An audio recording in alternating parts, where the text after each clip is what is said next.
Il-President tal-Parlament Ewropew Roberta Metsola daħlet fil-frontiera ta' Gaza massa mill-forzi militari Iżraeljani. Fil-ftit minuti li għamlet hemm Metsola kienet ferm il-bot minn fejn iseħħ il-gwerra f'Gaza. Metsola ħadet fit-ritratti u telqet. Żvela dan artiklu mill-ġurnalist Janik Paċ fis-sit tal-aħbarijiet Lafin Malta. Lil tal-Lafin Malta Metsola kienet qaltilhom li kienet l-ewwel politiku Ewropew f'aktar minn 10 snin li daħlet f'Gaza.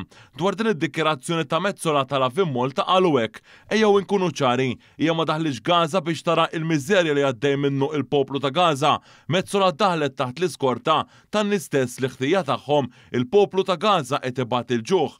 Għadet ħdej xi trakkijiet, ħadet ftit ritratti u telqet. L-unika ħaġa li għamlet f'Gaza kien riklam Iżraeljan. Qalet li l-ikel li kienet jidħol min-naħa Iżraeljana bħalli kieku hemm xi mod minn fejn jista' jidħol l-ikel f'Gaza.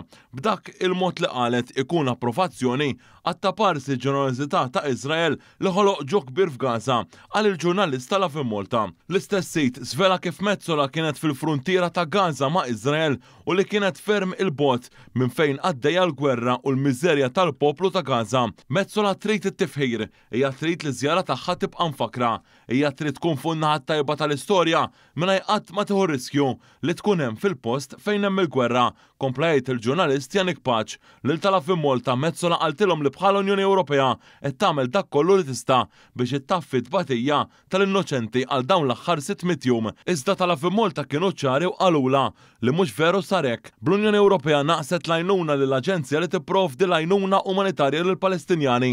Intqal li l-Unjoni Ewropea naqset tissanzjona lill-Iżrael u ffaċilitat ġenoċidju billi ipprovdiet armi bi ksur ta' kull trattat u konvenzjoni waħda maħsuba biex tipprevenih. Hawnhekk ġie notat kif Roberta Metsola baqgħet siekta.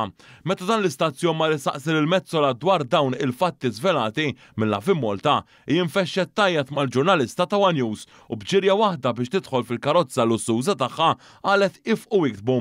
Anke dak żvelat mill-Lafin Malta juri dak li tassew seħħ fi żjara ta' ftit minuti ta' Metsola f'Gaza.